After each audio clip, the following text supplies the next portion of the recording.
So here are my record predictions just for every team this year, and I'm just I'm just gonna I had to redo them because it wouldn't save. But these are my straight up predictions for every team this year. I'm not gonna do the wins and losses. Though the four videos I did for the outside of the AFC West, which we've already covered, I'll talk about every other team. Kind of tell you why I gave them that many wins and losses. Starting off with the AFC North, I give the Ravens 13 wins and 14 losses. I really love this Ravens team. I think with the addition of Derrick Henry, maybe you lost some key pieces, but I think the Ravens are still going to be fighting with the Chiefs as one of the top two teams in the league. We know what this Ravens team can do with Lamar, but now adding Derrick Henry makes that running game so much more deadlier. I think it's going to combat it, and I think it's going to overall provide the depth that they need. I love this Ravens team. All in all, I think they had an amazing offseason. And I still think that this Ravens team is right there for it. Second place in the AFC North, I have the Cincinnati Bengals finishing an 11-6 record. I love what the Bengals have done this offseason, adding in Geno Stone, of course. We know Joe Burrow is healthy, so if he's back, this Bengals team can go far. I have them going 11-6. I'm really high on this team. You could argue with me all you want, like, hey, the Bengals are a little iffy this year. May not be as dominant as they've been in years past. But I have the Bengals being pretty good this season. I have them being relatively one of the top teams in the league. I definitely think they can go on a run. If Burrow's healthy, you have Chase, you have T. Higgins, you have Zach Moss. Hopefully the offense is more consistent. You added Mike Gesicki. So you have some names the defense got in some areas better than what it is. But I have the Bengals finishing behind the Ravens, of course. But these are like the two teams I see being the toughest. I have the Steelers going 9-8. It was that or 10-7.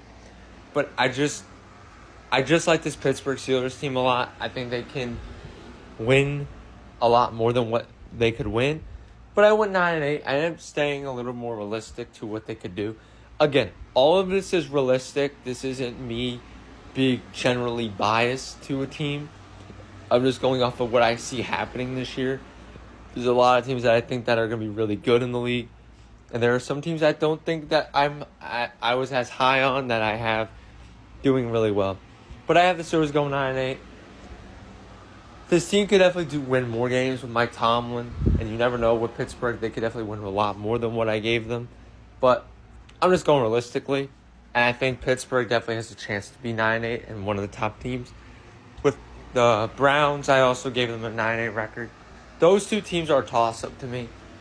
Any four of these teams can make the playoffs, or one of the or two can miss out, or three can make it. But I'm not sure with the Steelers and the Browns. I like what the Browns did defensively. You added in Jerry Jeudy with Amari Cooper. I'm just not as high on Cleveland and Pittsburgh this year. Like, they could definitely make the playoffs, of course. But all of it comes down to the QB play of, of course, I love the Patrick Queen move for Pittsburgh. You have an even better defense than what you have, but the receivers, I think, are a little lacking. And I don't know if, some players might not give you the strength that you're looking for. But both of these teams, it's going to come down to the QB play. Deshaun Watson, we know, he has to do something this year. He has to prove that he's still an elite quarterback or even better than what he's been. So they need to find a way. They need to find Deshaun Watson now.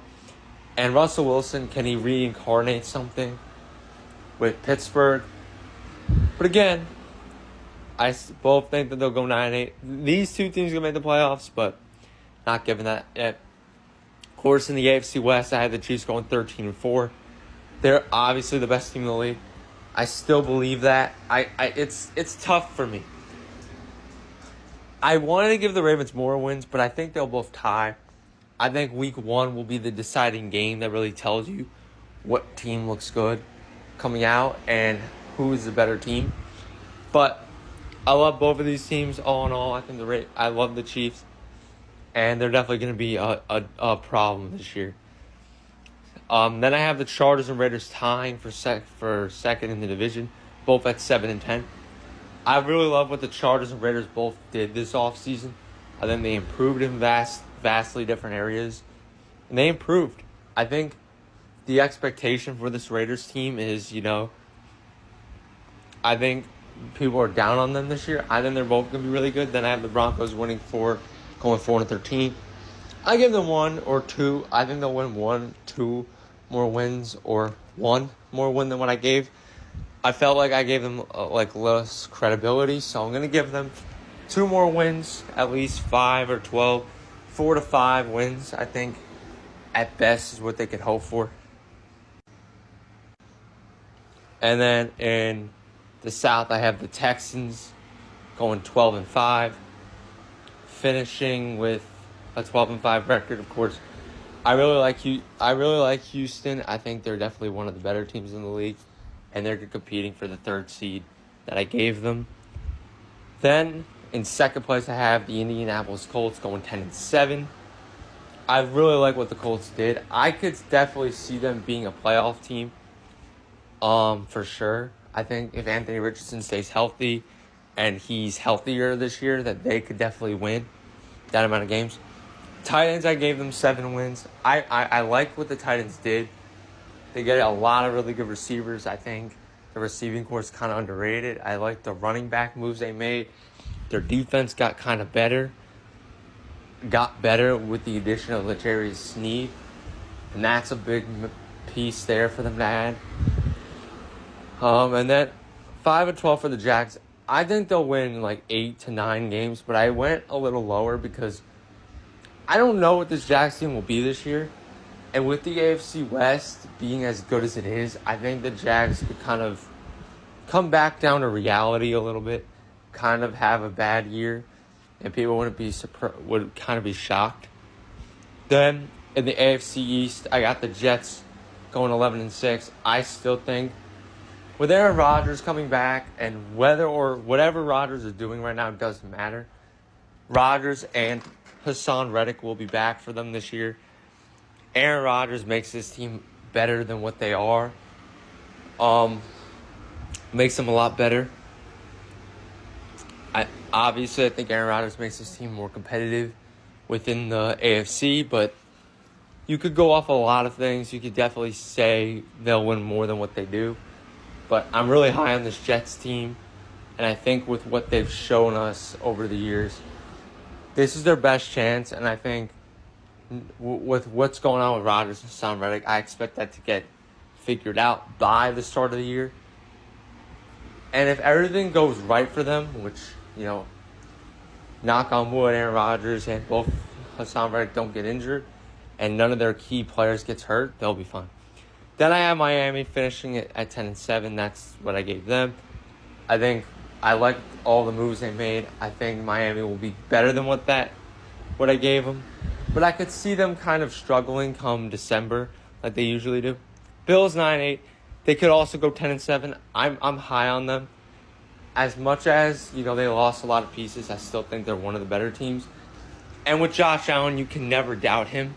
You can never say he can't do it. You can never, discredit him.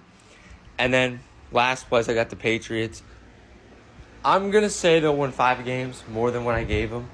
Just, their schedule's really tough, so it doesn't play to their strengths, But let me know what you guys think about my AFC predictions. Then I'm going to go make another video, and it'll be